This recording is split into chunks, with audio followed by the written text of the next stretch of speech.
주님, 그렇습니다. 어려운 일을 당할 때 우리 믿음이 적으나 의지하는 나의 주님을 더욱 의지하기 원합니다.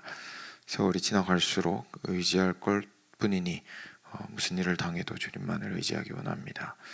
라는 저희의 찬양이 참 저희의 참된 고백이 되기를 원합니다.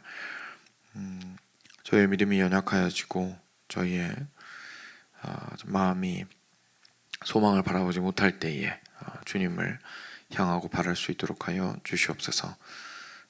우리의 눈으로는 현재 보이는 해결책이 없고 찾을 수 있는 피할 길이 없어서 주저앉고 말아버릴 때가 참 많사오나 아버지 하나님께서 은혜를 베풀어 주심으로 주께 의지하였을 때에 주님께서 그 상황 가운데 함께 하심으로 참 먹을 것이 없을 때에도 기름과 밀가루를 떨어지지 않게 하셨던 것과 같이 지속적으로 공급하시는 은혜들과 풍성하게 하시는 은혜들을 누리게 하여 주시고, 저희가 낙심하여 주저앉았을 때에도 다시금 먹이시고 그리고 일으키시며 소망을 허락하시는 주님의 그 은혜를 누릴 수 있도록 하여 주시기를 간절히 간구드립니다. 저희가 어떤 스테이지에 있든지 저희 삶의 각 영역 가운데에서 주님 앞에서 그러한 위로들을 얻을 수 있도록 하여 주시고, 그러한 경험들이 계속해서 쌓이며 증가될 수 있도록 주님께서 도와주셔서 저희가 주님과 동행하는 것이 무엇을 의미하는지를 알아갈 수 있도록 주님 도와주시옵소서. 이 아침에도 주님 말씀으로 저희와 함께 해주시기 원합니다. 주의 말씀이 우리 가운데 강력하게 역사할 때에, 주의 말씀이 정말로 저희의 영혼을 뚫고 들어왔을 때에, 저희가 가장 밑바닥에 저희 스스로도 어쩌면 알지 못했던 부분까지도 건드리며 주님께서 변화시켜 나가실 때에 참 저희가 정말 주께서 나와 함께 하시는구나 라는 것을 저희가 알 수 있습니다. 주여, 오늘도 말씀으로 함께하여 주시옵소서. 감사하며 예수 그리스도의 이름으로 기도드렸습니다. 아멘. 네, 제가 어제 열왕기상 가시면서 잠깐 들으시면, 어제 본문을 제가 월요일 본문을 했더라고요. 그렇죠? 간혹 월요일을 빼고 이제 본문을 준비하다 보니까 그런 상황이 발생을 하는데요. 근데 저희가 잘못 간 김에 오늘도 바로 그 다음을 보도록 하겠습니다. 그리고 어차피 오늘 본문이 내일 본문이랑 한 이야기로 연결이 되는 본문이거든요. 그래서 내일 같이 말씀 나눌 때 오늘 것까지 해서 이렇게 쭉 한 이야기로 보면 될 것 같습니다. 그래서 좀 양해해 주시고, 또 나름대로 하나님께서 은혜를 주신 것 같습니다.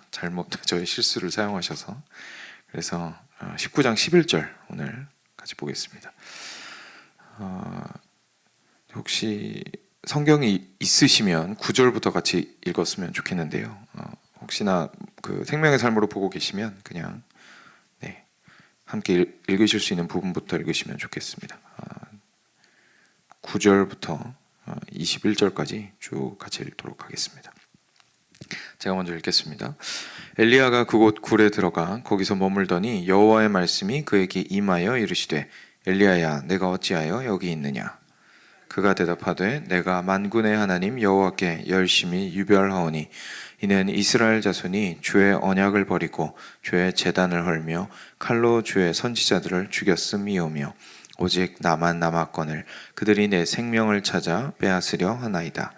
여호와께서 이르시되, 너는 나가서 여호와 앞에서 산에 서라 하시더니 여호와께서 지나가시는데 여호와 앞에 크고 강한 바람이 산을 가르고 바위를 부수나 바람 가운데에 여호와께서 계시지 아니하며 바람 후에 지진이 있으나 지진 가운데에도 여호와께서 계시지 아니하며 또 지진 후에 불이 있으나 불 가운데에도 여호와께서 계시지 아니하더니 불 후에 세미한 소리가 있는지라.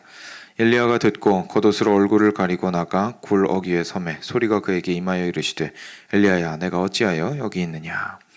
그가 대답하되, 내가 만군의 하나님 여호와께 열심히 유별하오니 이는 이스라엘 자손이 주의 언약을 버리고 주의 제단을 헐며 칼로 주의 선지자들을 죽였음이오며 오직 나만 남았거늘 그들이 내 생명을 찾아 빼앗으려 하나이다. 여호와께서 그에게 이르시되, 너는 내 길을 돌이켜 광야를 통하여 다메섹에 가서 이르거든 하사엘에게 기름을 부어 아람의 왕이 되게 하고 너는 또 님시의 아들 예후에게 기름을 부어 이스라엘의 왕이 되게 하고 또 아벨 무홀라 사밧의 아들 엘리사에게 기름을 부어 너를 대신하여 선지자가 되게 하라. 하사엘의 칼을 피하는 자를 예후가 죽일 것이요 예후의 칼을 피하는 자를 엘리사가 죽이리라. 그러나 내가 이스라엘 가운데에 7,000명을 남기리니 다 바알에게 무릎을 꿇지 아니하고 다 바알에게 입맞추지 아니한 자니라. 엘리야가 거기서 떠나 사밧의 아들 엘리사를 만나니 그가 12겨리소를 앞세우고 밭을 가는데 자기는 12째 겨리소와 함께 있더라. 엘리야가 그리로 건너가서 겉옷을 그의 위에 던졌더니 그가 소를 버리고 엘리야에게로 달려가서 이르되 청하건대 나를 내 부모와 입맞추게 하소서. 그리한 후에 내가 당신을 따르리이다. 엘리야가 그에게 이르되 돌아가라. 내가 내게 어떻게 행하였느냐 하니라. 함께 읽겠습니다. 엘리사가 그를 떠나 돌아가서 한 겨리소를 가져다가 잡고 소의 기구를 불살라 그 고기를 삶아 백성에게 주어 먹게 하고 일어나 엘리야를 따르며 수종 들었더라. 아멘. 네, 엘리야가 지금 굉장히 지친 상황 가운데 있는 것을 저희가 함께 어제 같이 나눌 수 있었습니다. 같이 보았습니다. 로뎀나무 아래서 완전히 지쳐서 하나님께 자기 생명을 그냥 가져가 주시도록 이제 기도를 할 정도로 완전히 지치고 낙심한 가운데 있었을 때에 하나님께서 천사를 보내셔서 숯불에 구운 떡과 물 주셔서 먹고 마시고 다시 일어날 수 있도록 도와주시고 그리고 또 들어 누웠더니 누우니까 두 번째도 똑같이 하시면서 일어나 먹으라 내가 갈 길을 다 가지 못할까 하노라라고 하면서 다시금 새롭게 갈 수 있도록 이렇게 도전하시고 격려하셨던 모습들을 저희가 보게 되었습니다. 계속해서 저희가 인생을 살아가면서요. 한 사건 한 사건을 주님과 동행하는 것도 중요하지만 조금 거리를 이렇게 띄고 저희 자신의 인생에 대해서 거리를 좀 두고 약간 큰 그림을 볼 수 있는 것도 굉장히 중요한 것 같습니다. 왜냐하면 그렇지 않으면 한 사건 한 사건만 보게 되면 그냥 매번의 사건의 성공만 중요하게 되거든요. 그래서 이 사건이 실패하게 되면 결국은 그 사건에서의 의미를 찾을 수 없게 되어버리니까 내가 이번에는 실패했다 그냥 이렇게 되는 거죠. 그리고 나서 이제 그 다음 사건이 왔을 때에 이번엔 내가 성공해야지. 그때 성공하면 또 위로 확 올라갔다가 그래 이번엔 그래도 좀 잘했다. 그죠? 그렇게 되는 것 같습니다. 그런데 사실 하나님께서 관심 있으신 건 저희 자신이죠. 그래서 저희 자신의 인생을 만들어 나가시는 데 관심이 있으십니다. 근데 저희는 기계가 아니라 인생이고 저희가 그냥 매 순간순간 스위치 온오프를 하면서 on 됐을 때만 살고 off 됐을 땐 안 살고 뭐 이런 존재들이 아니잖아요. 저희는 그냥 잘 때도 심지어 저희는 인간으로서 자고 있는 것이고 그리고 다시 일어나서 그 하루를 시작하고 내일을 살아가고 모레를 살아가고 쭉 과정들을 밟아나가는 그 모든 것이 결국 내가 하는 겁니다. 그죠? 인격으로서 하는 것입니다. 그러니까 하나님께서는 그 모든 과정을 함께 걸어가기를 원하시는 거지 그러면 순간순간에 네가 잘했냐 못했냐로 점수를 매기시는 게 아닌 거죠. 그래서 그런 측면에서도 엘리야의 이야기가 우리한테 너무 소중한 것 같습니다. 왜냐하면 엘리야가 처음에 이제 굉장히 어떻게 보면 사역적으로 성공하고 그리고 아주 놀라운 하나님의 능력을 경험할 수 있었을 때에는 그 순간만 딱 보면 너무너무 잘했고 위대한 일을 한 선지자, 정말 선지자 중에 선지자라고 말해도 과언이 아닌 그런 사람의 모습을 보였으니까요. 근데 또 순간으로만 생각을 하게 되면 사실 지금 보이고 있는 이 연약한 모습은 저희가 부정적으로 평가할 수밖에 없겠죠. 만약에 이 사건만 본다면 엘리야가 이제 믿음이 있다가 지금은 믿음이 없어져서 이게 지금 어쩔 줄을 몰라 하는구나. 좀 더 힘을 냈었으면 좋았을 텐데 뭐 저희가 이렇게 생각하고 묵상을 해볼 수 있겠죠. 근데 사실 그런 것이 아니라 하나님께서는 전체 과정을 계속해서 끌고 가신다라는 것을 제가 좀 기억할 필요가 있습니다. 그래서 지금 엘리야를 통해서 우리가 알게 됩니다. 우리 인생에서도 동일하게 이렇게 밑으로 확 하고 꺾여서 내려갔을 때에 정말 낙심하게 되고 낙담하게 되고, 그리고 과연 이걸 내가 올라올 수 있는 건가 싶은 수준까지도 이렇게 내려갔을 때에 과연 우리가 어떻게 해야 하는지, 그리고 하나님은 우리를 어떻게 바라보고 대하시는지에 대해서 저희가 귀한 좀 진리들을 깨닫게 되는 것이죠. 어제 저희가 생각해 보았던 건 먼저 하나님께서 우리를 위로하기 원하신다는 거였습니다. 그리고 그 위로는 절대로 그냥 단순하게 영적이고 저희가 보통 생각하는 고상한 그런 수준의 위로에만 그치는 것이 아니죠. 왜냐하면 하나님은 우리를 인간으로 만드신 분이시고 우리한테 육신을 주신 분이 하나님 당신이십니다. 그렇기 때문에 육신적인 필요도 당연히 잘 알고 계십니다. 그래서 먹이시고 마시게 하시고, 그리고 격려해 주시고, 그래서 정서적으로도 좀 북돋아 주시고, 그리고 올바르게 사명을 주시고 앞으로 갈 길을 보여주셔서 소망을 가지고 일어날 수 있도록 해주시는 분이라는 걸 저희가 좀 어제 말씀을 통해서 같이 볼 수가 있었습니다. 그렇게 하고 나서 우리 엘리야에게 오늘 말씀에서는 하나님께서 어떻게 나타나셨는지 잠깐 보시면요. 이제 엘리야가 힘을 얻어서 40조 42야를 열심히 달려서 하나님의 산 호렙에 드디어 이르렀는데, 엘리야가 그곳에 굴에 들어가서 머물고 있으니까 하나님의 말씀이 임했습니다. 그랬더니 하나님이 이렇게 말씀하십니다. 엘리야야, 네가 어찌하여 여기 있느냐? 엘리야야, 네가 어찌하여 여기 있느냐? 그가 대답하되, 내가 만군의 하나님 여호와께 열심히 유별하오니 이는 이스라엘 자손이 주의 언약을 버리고 주의 제단을 헐며 칼로 주의 선지자들을 죽였음이오며 오직 나만 남았거늘 그들이 내 생명을 찾아 빼앗으려 하나이다. 하나님께서 엘리야한테 질문하셨습니다. 엘리야야, 너 지금 어디 있는 거니? 거기서 뭐 하는 거니? 그랬더니 엘리야가 대답하죠. 하나님, 제가 하나님을 너무너무 사랑하고 하나님을 향해서 열심히 유별합니다. 하나님을 향해서 저희 인생을 완전히 불사르고자 하는 사람입니다. 제가 가지고 있는 모든 것들을 들여서 하나님 섬기고자 합니다. 이스라엘 자손이 주님의 언약을 버렸습니다. 그리고 주의 제단을 헐어버리고 칼로 선지자들을 죽였습니다.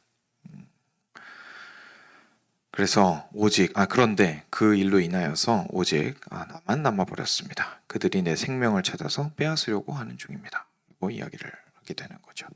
그러니까 지금 엘리야가 하고 있는 게 뭐냐면 자기 현재의 상황에 대해서 하나님한테 설명을 하고 있습니다. 그렇죠? 어떤 게 좀 느껴지시나요? 엘리야한테서 혹시 부끄러움이나 이렇게 뭐랄까요? 자기가 행한 일이나 현재 상태에 대해서 좀 이렇게 자신감이 없는 모습이나 이런 모습 혹시 보이시나요?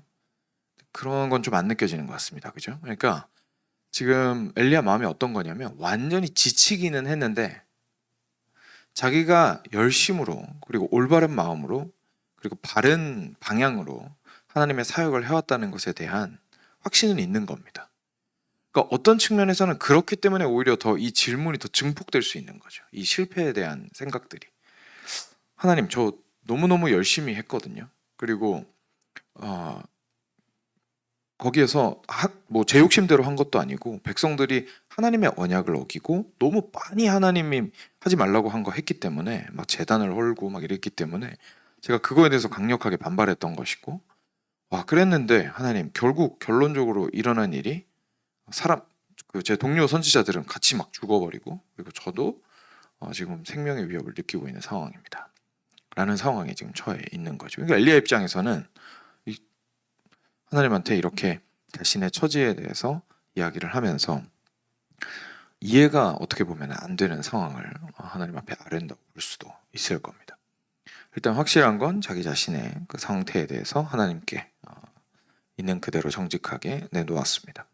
그랬더니 하나님께서 이렇게 말씀하십니다. 너는 나가서 여호와 앞에 산에 서라. 그랬더니 여호와께서 지나가시는데 여호와 앞에 크고 강한 바람이 산을 가르고 바위를 부수나 바람 가운데에 여호와는 계시지 아니하고 바람 후에 지진이 있으나 지진 가운데에도 여호와께서 계시지 아니하며 또 지진 후에 불이 있으나 불 가운데에도 여호와께서 계시지 아니하더니 불 후에 세미한 소리가 있는지라. 엘리야가 듣고 겉옷으로 얼굴을 가리고 나가서 굴 어귀에 섰더니 소리가 임하여 이르시되 뭐라고 하시냐면 한 번 더 물어보십니다. 엘리야야, 네가 어찌하여 여기 있느냐? 네가 어찌하여 여기 있느냐라고 하나님께서 이야기하십니다. 그랬더니 엘리야가 말합니다. 내가 만군의 하나님 여호와께 열심히 유별하오니, 똑같이 얘기하네요. 이는 이스라엘 자손이 주의 언약을 버리고 주의 제단을 헐며 칼로 주의 선지자들을 죽였음이오며 오직 나만 남았습니다. 그들이 내 생명을 찾아 빼앗으려 하나이다 라고 이야기합니다. 사랑하는 여러분, 저희가 여기에서 어떤 하나님을 좀 볼 수 있을까요? 하나님께서는 저희가 생각하였을 때는 하나님께서는 바람 가운데 계셔야 할 것 같고, 지진 가운데 계셔야 할 것 같고, 깨어지는 바위 가운데, 불 가운데에 계셔야 할 것 같습니다. 그래서 저희가 기대하는 곳에서 하나님을 찾고자 합니다. 그리고 그것들을 통해서 우리가 온전히 다시금 일어나고자 합니다. 우리는 뭔가 다이나믹하고 굉장히 드라마틱하고, 그리고 나의 존재 자체를 이렇게 빵하고 깨뜨릴 만한, 그리고 현 상황을 완전히 해결할 만한 어떤 문제의 해결책을 하나님께서 보여주시는 강력한 힘과 능력 가운데서 많이 찾고자 할 때가 있습니다. 물론 그것도 사실입니다. 그렇죠? 하나님께서는 그런 일을 하십니다. 그런데 실제로 우리가 지금 엘리야의 상황과 같이 굉장히 낙심하고 무너져 있고, 그리고 사실 하나님께서 무슨 일을 하시는지를 이해할 수 없는 상황 가운데 있을 때, 하나님께서 무슨 일을 행하시는지 이해할 수 없는 상황 가운데 있을 때 하나님께서는 사실 우리 안으로부터 역사하실 때가 훨씬 더 많은 것 같습니다. 정말. 그래서 세밀한 음성으로, 오늘 표현에 따르면 세밀한 음성으로 우리에게 다가오십니다. 그런데 중요한 건요, 그때 하나님께서 하신 겁니다. 하나님께서 맨 처음에 엘리야한테 오늘 원래는 이제 생명의 삶으로 하면 어제 본문에 해당되는 부분이긴 하지만요, 다가오셔서 뭘 하셨냐면 엘리야한테 질문하셨습니다. 그렇죠? 엘리야야, 너 어디 있냐? 그리고 나서 이제 오늘 본문에서 데리고 나오신 다음에 세미한 음성으로 다시 한번 똑같이 말씀하시죠. 엘리야야, 너 어디 있느냐? 하나님께서는요, 먼저 찾아오시고 질문하시는 하나님이십니다. 질문하시는 하나님이십니다. 여러분, 혹시 아담과 하와가 죄 지은 다음에 하나님이 제일 먼저 뭐 하셨을까요? 질문하셨습니다. 질문하셨습니다. 그렇죠? 아담아, 너 어디 있냐? 질문하셨습니다. 하나님께서는 질문하십니다. 여러분들은 어디 있습니까? 하나님께서는 우리들에게도 질문하십니다. 왜일까요? 시작점이 내 자리를 파악하는 데서부터 있기 때문에 그렇습니다. 내가 지금 어디 있는지를 알아야 되는 거예요. 우리는 지금 하나님의 expectation, 하나님의 기대치에서 내가 얼마나 그 기대치를 부응했는지에 관심이 되게 많습니다. 근데 하나님께서 먼저 질문하시는 건 너는 어디 있니? 라고 질문하시는 겁니다. 너는 어디 있니? 이 질문이 굉장히 중요한 이유가 있습니다. 왜냐하면 이 질문을 통해서 저희가 저희 자신을 돌이켜보게 됩니다. 맞다, 나 어디 있더라? 그제서야 주변을 좀 돌이켜봅니다. 내 안을 살펴봅니다.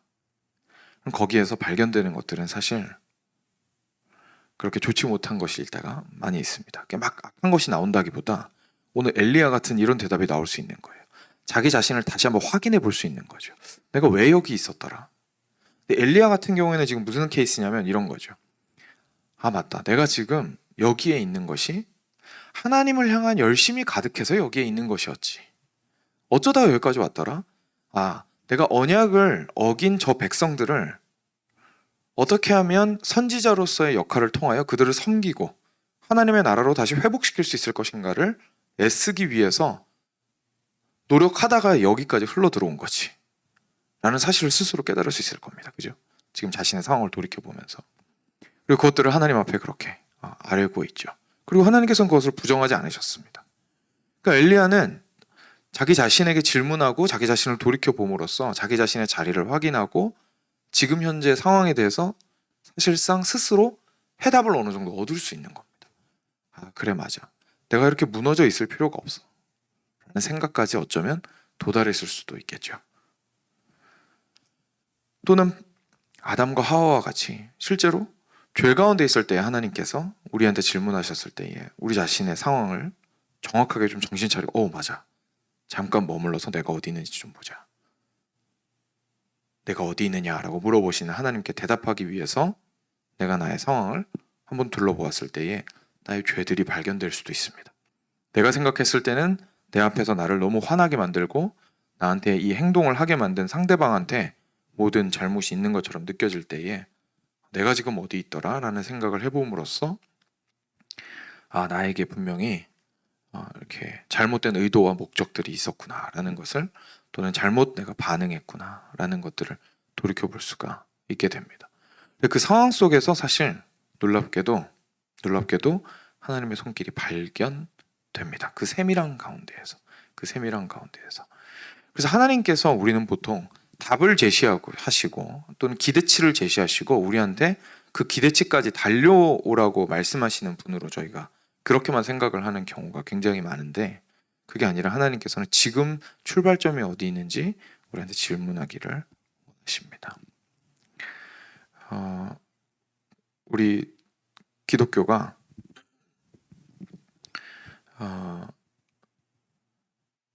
하나님 앞에서 계속해서 미션을 강조하다 보니까 우리도 모르게 좀 간과하게 되거나 잃어버린 전통이 있는데, 안 움직이면 불안해서 묵상을 잘 못하는 겁니다. 가만히 앉아서 스스로를 돌이켜볼 줄 모르는 거예요. 근데 이게 제 생각에 한국 문화랑 잘 맞는 것 같아요. 그래서 이제 한국 사회가 전체적으로 막 경제적으로 부흥할 때 교회 부흥도 사실 함께 일어났었잖아요.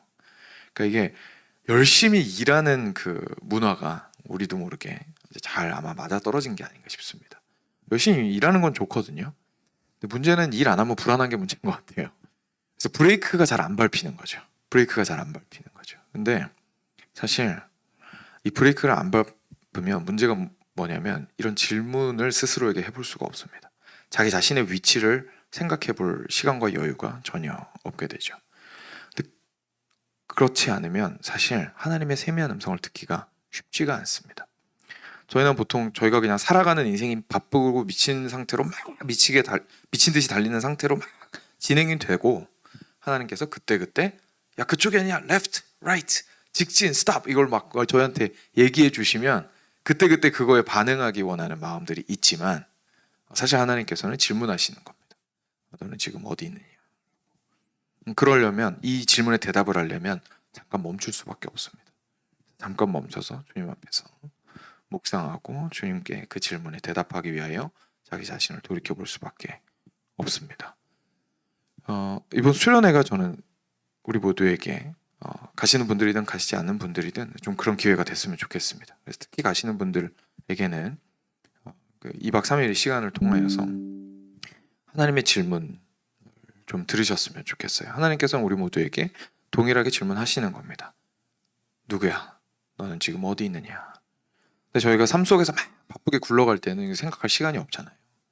그래서 그곳에 가서도 그냥 수동적으로 앉아서 하나님께서 뭔가를, 은혜를 막 퍼부어 주시기를 기대하시기보다는 하나님께서 미리 이 질문을 우리한테 주셨다고 생각하시면 좋을 것 같아요. 너는 어디 있느냐라고. 그리고 그 질문을 한번 적극적으로 대답해 보시고 하나님 앞에서, 그리고 그 질문에 대해서 다시 한번 스스로의 위치를 확인해 보시는 시간들이 있었으면 좋겠습니다. 여러분, 그렇게 할 때에 비로소 제가 좀 패스트 포워드해서 예수님한테까지 오면요, 그렇게 했을 때에서야 비로소 저희가 십자가가 보입니다. 내가 현재 십자가가 필요한 사람이다라는 생각을 저희 안에서 발견하지 못하면 사실 십자가를 붙들 이유가 없습니다. 그래서 그때 십자가는 진짜 종교적 심볼 이상 아무 의미가 없습니다. 내가 십자가가 필요한 사람이다라는 생각 못하면. 근데 내가 십자가가 필요한 사람이다라는 생각을 하려면요, 하나님의 질문에 먼저 대답해야 합니다. 하나님께서 너는 어디 있느냐? 라고 우리 모두에게 질문하셨을 때, 그래 맞아, 내가 누구더라? 라는 생각을 해야 우리가 현 상황에서 내가 이게 낙심할 게 아니라 하나님을 바랄 것이구나, 내가 무너질 것이 아니라 그리스도의 십자가를 구할 것이구나 라는 사실을 깊이 있게 깨닫게 됩니다. 그래서 사실 어거스틴 같은 위대한 기독교의 선배들은 자기 자신을 살펴보는 데에서 사실 진리를 발견할 수 있다고 믿었습니다. 그리고 저의 경험도 개인적으로 많이 그랬던 것 같습니다. 깊은 묵상과 주님의 말씀과의 씨름 안에서 스스로를 돌이켜 보았을 때 오히려 그 무엇보다도 밝게 빛나는 십자가를 좀 만날 수 있었던 것 같습니다. 그래서 우리의 삶 가운데에서 누구야? 지금 너는 어디 있느냐? 라고 질문하는 우리 하나님의 음성을 들으시고 거기에서 이렇게 회복하는 일들을 경험하시는 여러분이 되시기를 주님의 이름으로 축원드립니다. 짧게 마지막 부분만 잠깐 말씀을 드리면요. 그리고 나서 이제 엘리야가 엘리야에게 하나님께서 그 다음 할 일들을 막 구체적으로 주십니다. 방금 얘기했을 때에. 이것을 통해서 저희가 알 수 있는 것이 있습니다. 엘리야가 보기에 아합은 죽지 않을 것처럼 느껴지고 지금 자기 앞에 있는 생명의 위협은 영원하고 너무 압도적인 것으로 느껴질 수 있을 겁니다. 근데 하나님께서 엘리야한테 시키신 그 다음 일이 결국은 그 다음 세대가 온다는 이야기였습니다. 아합에게도 끝은 있습니다. 아합에게도 끝은 있습니다. 하나님께서는 그것을 엘리야한테 보여주셨던 것이죠. 그리고 엘리야는 어쩌면 자기 대에서 모든 끝장을 보고 싶었을 수도 있습니다. 근데 하나님이 말씀하십니다. 아니, 엘리사가 있어. 너 가서 후계자 세워. 엘리야 대에 모든 일이 끝나지 않을 것입니다. 그러니까 엘리야는 거기에 대해서 맞아. 이거 하나님의 일이었지. 내 대에서 다 보려고 하는 게 이게 끝나는 게 아니지. 나는 내가 할 몫을 하면 되는 거구나. 라고 하며 위로를 얻을 수 있었을 겁니다. 마지막으로 하나님께서는 바알 앞에 무릎 꿇지 않는 7,000명을 예비해 두셨다고 격려하십니다. 엘리야는 혼자가 아니었습니다. 그 어려운 상황 속에서 하나님한테 죽여달라고 이야기했을 때 엘리야는 너무 외로웠을 테지만 사실 혼자가 아니었습니다. 하나님께서는 우리에게 질문하신 이후에 실제로 우리의 눈을 열어서 이것이 나의 세계가 아니라 하나님의 세계였지. 내가 혼자가 아니며 오늘이 끝이 아니며 오늘의 나를 어렵게 하는 것이 나를 완전히 소멸시킬 수 없고 그리고 하나님은 나보다 크시다 라는 사실을 깨닫게 하심으로써 우리를 다시금 일어나게 해주십니다. 같이 기도하겠습니다. 들으신 말씀 기억하시면서 저희 함께 주님 앞에 나아가도록 하겠습니다. 기도하겠습니다.